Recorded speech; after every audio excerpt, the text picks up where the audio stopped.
Hello again. I hope you guys are staying safe in this pandemic situation. So, the plan for today is to talk about LNG pricing basics. As I take a deeper dive into several commercial aspects of LNG value chain, the LNG pricing specifically attracts my attention. And the reason behind that is I've seen a lot of people getting confused with the several different pricing options available at the global marketplace based on which the offtake agreements are executed. So I thought it might be a good idea to put a pack together so that we can take a deeper dive and educate ourselves.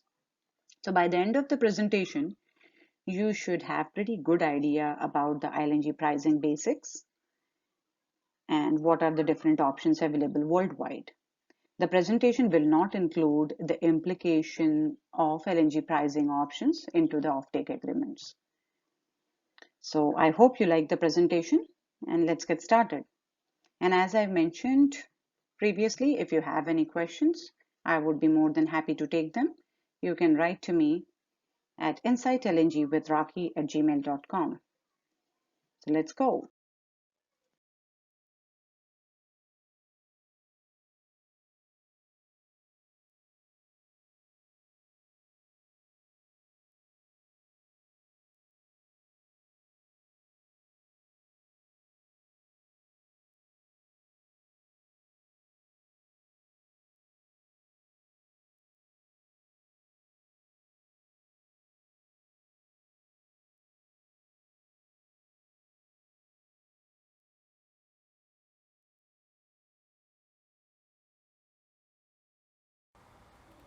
So let's talk about what is LNG pricing.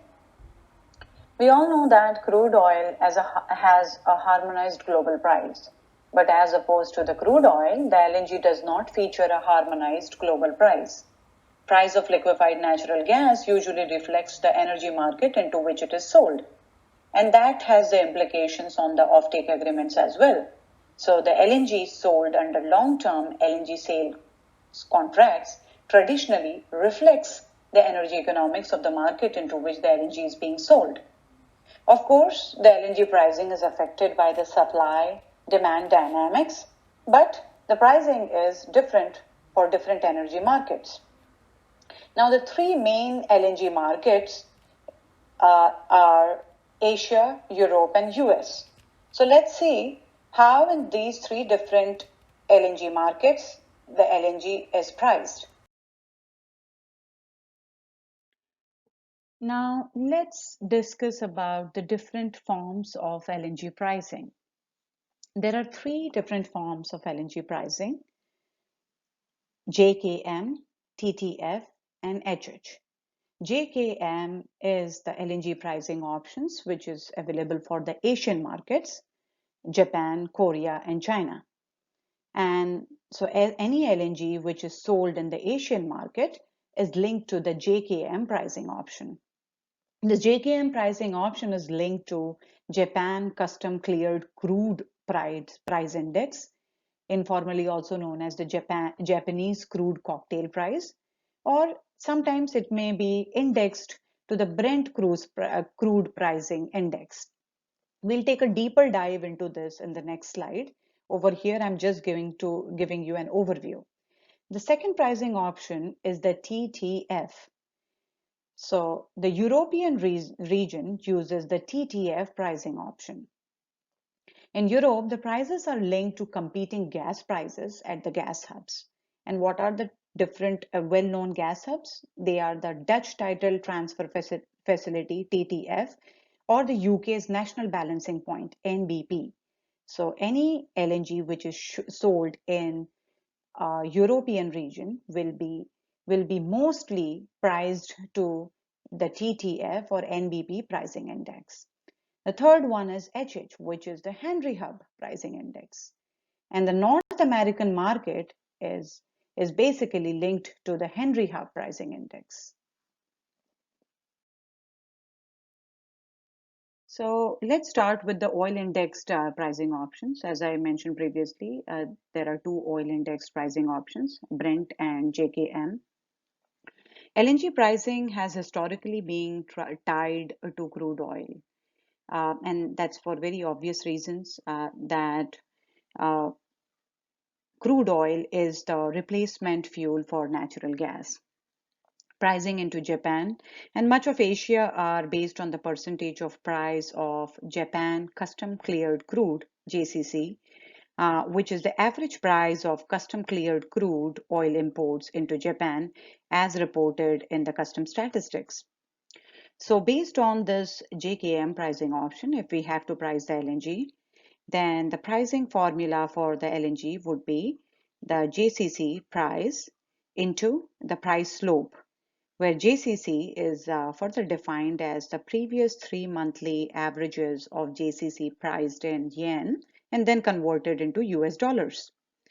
So if we consider a scenario whereby the price slope against Brent or JCC crude is around 13%, and the Brent or JCC crude prices are around $70 per barrel, then the corresponding price for the LNG would be your slope multiplied by the JCC price. That comes out to be around 9.1 US dollar per MMBTU. So the only difference between Brent and JKM is in Europe, Brent is favored in oil-linked pricing, LNG pricing formulas instead of JKM. Rest everything remains the same. So I hope you understand the concept of Brent and JKM pricing options in the Asian markets now. So let's move on to the next pricing option. So next we'll discuss the Henry Hub pricing option. And as I shared previously in my previous slide, that the Henry Hub pricing option is applicable to the North American markets. So before we take a deeper dive, I would just like to share a bit of history that I read in one of the white papers. Historically, natural gas prices were fixed by the government, by the US government. But in 1992, the Federal Energy Regulatory Commission, which is FERC, issued its Order 636. Upon the issuance of this Order 636, eventually prices were decontrolled, and that led to the evolution of price indexing against the gas hubs. So we all know that, like Europe, USA also had a well-established gas market since beginning, and hence all the LNG imports were linked to gas prices, most notably to the Henry Hub or the secondary hubs. And of course, after the shale gas evolution, when US started exporting LNG, then most of the LNG exports were also indexed to the Henry Hub prices. The price of LNG based on Henry Hub pricing option, for example, would be 115% of Henry Hub price plus a fixed liquefaction fees to give us a price per MMBTU of LNG. Of course, I'm not including here the transportation cost, which is required to transport the LNG from one place to another. So it doesn't include that. A little bit more insight into Henry Hub, that from where does it gets this pricing option gets its name. So Henry Hub is basically a meeting point in Louisiana for a large number of gas gatherings and transmission pipelines. That serves as the official delivery location for future contracts on the New York Mercantile Exchange, NYMEX. And that's the reason it's the pricing option is called Henry Hub pricing option. So it's a physical place, you know. This hub is the Henry Hub is owned by Sabine Pipeline LLC, and it has access to many major gas markets in the United States. So something interesting that we learned about Henry Hub today. So the last pricing option that we'll discuss today is the TTN pricing option. As I previously mentioned in my first slide, that the TTN pricing option is applicable to the European markets. Now, as we all know that in Europe, the gas markets were already established and developed. And they were established to an extent that the LNG can directly compete with the pipeline gas. So since beginning, it has been indexed to the pipeline gas and not to the crude, unlike Asian markets.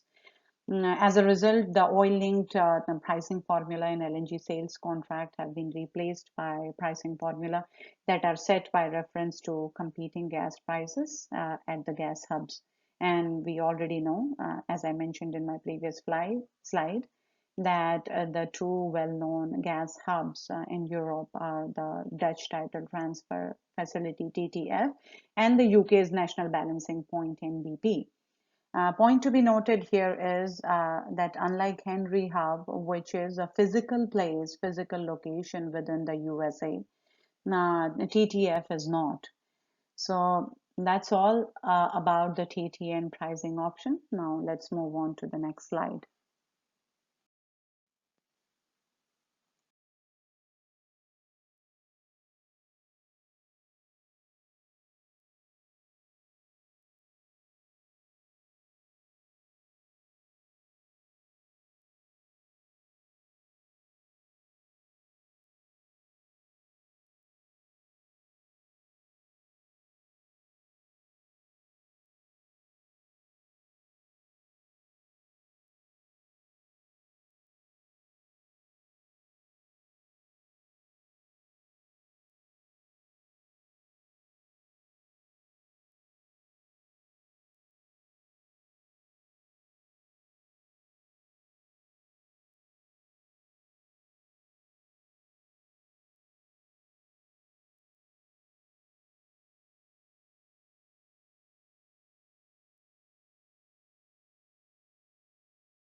So here I'll be presenting my perspective on the changing pricing option, and when I present my perspective on this, I would definitely like to touch upon the briefly on the shale gas evolution as well.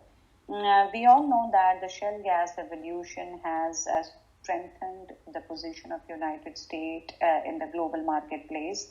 The United States currently is the third largest exporter of liquefied natural gas, and it will surpass Australia and Qatar to become the world's largest exporter of LNG within coming 5 years. We all are aware that there are several US first wave US LNG projects which are already exporting LNG worldwide, and there are several emerging second wave US LNG projects which have firm plans in place to take FID in coming years and start exporting to the global marketplace by 2025. So that being said, there is a huge competition between LNG export projects, and this huge competition has definitely forced a change in US export pricing model as well. So the second wave US LNG projects and LNG developers definitely need to have that flexibility to adhere themselves to the changes in the US export pricing model.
So with that background to the shale gas evolution, if we take a closer look at some of the second wave US LNG projects, specifically in the Gulf Coast area, few proposed LNG developers have executed their offtake agreements, part of their offtake agreements based on the oil index pricing option. Few have done it on the JKM based pricing options, and few others have executed linked it to the Brent crude pricing option. So, as a big picture, the JKM linked pricing option or the Brent crude pricing option may will definitely continue to grow. However, in coming years, there could be a possibility that LNG contracts may increasingly move away from being linked to crude oil and more towards gas on gas pricing at the gas hubs around the world. One possibility that supports this scenario could be the huge competition, as I mentioned previously, huge competition in the global gas markets and developers that may lead us to the access of reduced gas prices in the marketplace while the crude oil prices increase or remain the same. So, in such a scenario, an LNG pricing mechanism linked to crude oil prices may not be the most optimized solution as it won't suitably accommodate a significant and long-term change in the market circumstances. So that's what I feel, and that's what my viewpoint are on the changing price options. Now, with that, time to wrap up my presentation, colleagues, and I will definitely leave you with some teasers for your brain. And the first one is LNG pricing linked to crude oil and outdated model. And second one is whether Asian markets will completely adapt to the new pricing model. So, and definitely, I would like to hear your viewpoints. And if you would like to exchange your thoughts, you can reach out to me at insightlng@gmail.com. So, bye for now. And next time, let's catch up with some other interesting topics.